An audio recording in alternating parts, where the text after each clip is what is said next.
Welcome in my video classes. आज हम लोग क्लास 10th का फर्स्ट पोयम देखेंगे। इस पोयम को लिखा है रॉबर्ट फ्रॉस्ट ने। रॉबर्ट फ्रॉस्ट जो है यह एक अमेरिकन पोएट है और यह जो है न्यू इंग्लैंड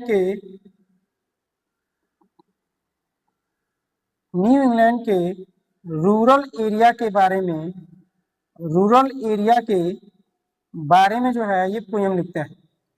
आइए हम लोग देखते हैं इस पोयम का लाइन बाय लाइन समरी। क्या होता है इस पोयम का समरी? तो पोएट कहता है कि द वे, जिस तरीके से अ क्रो, एक क्रो ने, क्रो मीन्स कौवा, तो जैसे यानी जिस तरीके से क्रो ने सुक किया, सुक मतलब हिलाना, और किसको हिलाता है? Hemlock tree.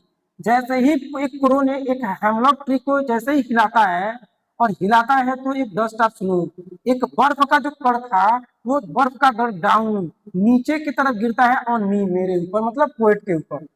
तो जैसे ही जो है एक क्रोध था और वो क्रोध जो है जैसे ही वो सुख करता है, जैसे ही उसको हिलाता है और हेमलॉक ट्री को, तो नीचे जो है पोएट के सिर पर, इस पोएट के ऊपर जो है ये डस्ट ऑफ स्नो, एक बर्फ का कण जो है गिरता है। और जैसे ही बर्फ का कण जो है पोएट के ऊपर गिरता है तो पोएट कहता है कि has given my heart, poet के हार्ट को, पोएट के हृदय को गिवन प्रदान हुआ, एक ऐसा भाव प्रदान हुआ, एक ऐसा जो है सेंस पोएट के मन में आता है कि पोएट का जो मूड था, पोएट का जो मन था, वो मन जो है चेंज हो जाता है।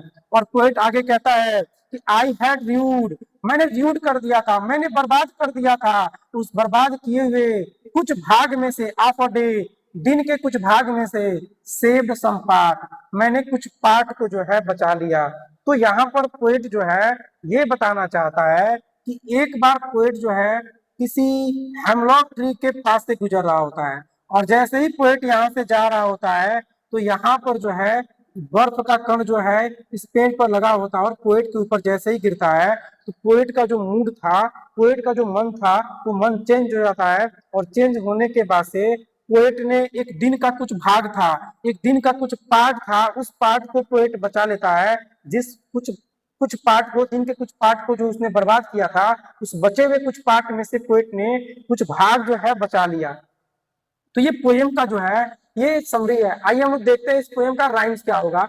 इस पोएम के राइम्स को बताने से पहले हमें कुछ बातें जो है ध्यान में रखनी होंगी कि राइम्स जब बताया जाता है तो राइम्स को बताते समय सबसे पहले हमें क्या करना होता है? साउंड को प्रेफरेंस देना होता है। जैसे यहाँ पे लिखा है क्रो, फर्स्ट लाइन का जो लास्ट वर्ड है वो है क्रो, और सेकेंड लाइन का जो लास्ट वर्ड है मी, और थर्ड का जो लास्ट वर्ड है स्नो, और फोर्थ लाइन का जो लास्ट है वो ट्री।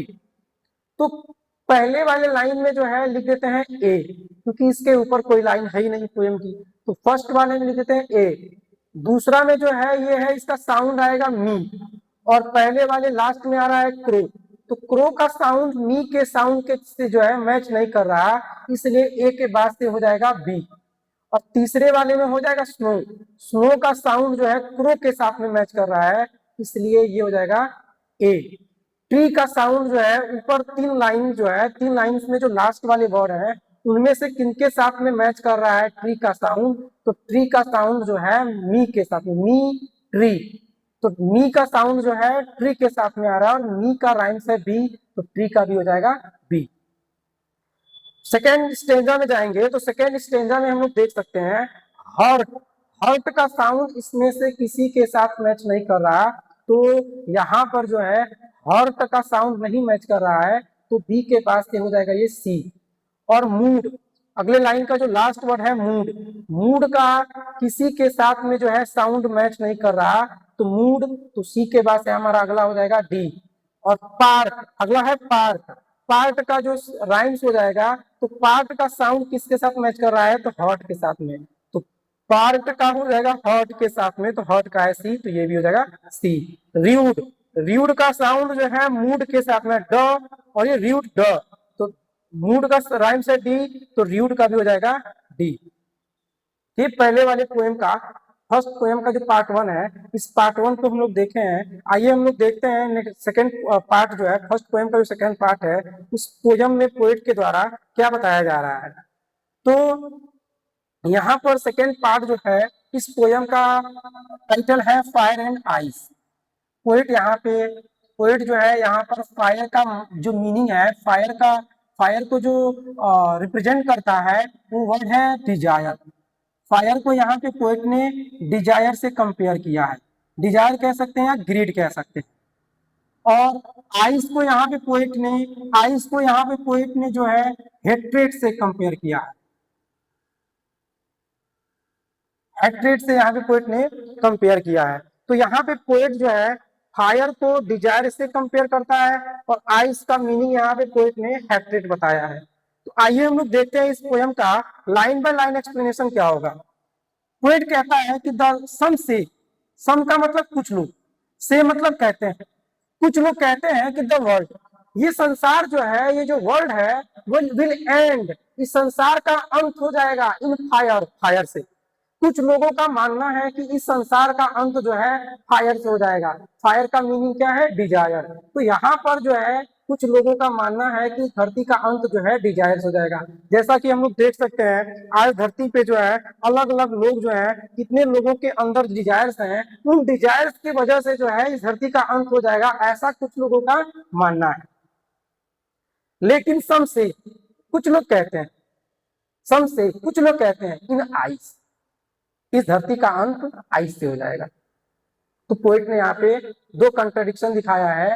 फर्स्ट लाइन में पोएट का कहना है कि धरती का, इस वर्ल्ड का एंड जो है, इस धरती का जो अंत है वो फायर से हो जाएगा। और सेकेंड लाइन में पोएट का कहना है कि कुछ लोगों का से कहना है, कुछ लोग कहते हैं कि इन आइस, धरती का अंत आइस से हो जाएगा, बर्फ से हो जाएगा।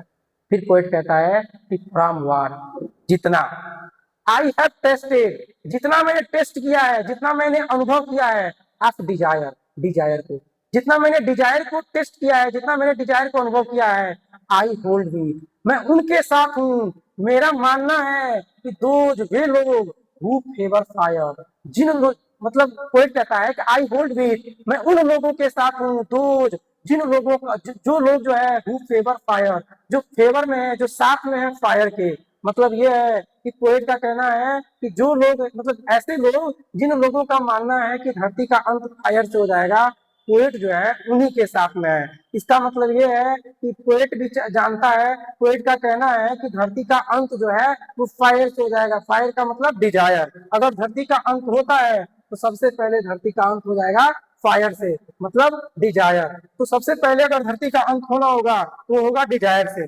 सेकेंड स्टेज में पोएट कहता है बट लेकिन, इफ, अगर, इट का मतलब इस धरती को, अगर इस धरती को हैड टू पेरिस होना पड़ा, एंड होना पड़ा, खत्म होना पड़ा, ट्वाइस मतलब दोबारा, अगर इस धरती को दोबारा खत्म होना पड़ा तो आई थिंक, मुझे लगता है, आई नो, मैं जानता हूं, इनफ ऑफ हेट, इस धरती पर इनफ हेट है। इनफ का मतलब पर्याप्त, हेट नफरत है, इस धरती पर पर्याप्त नफरत है।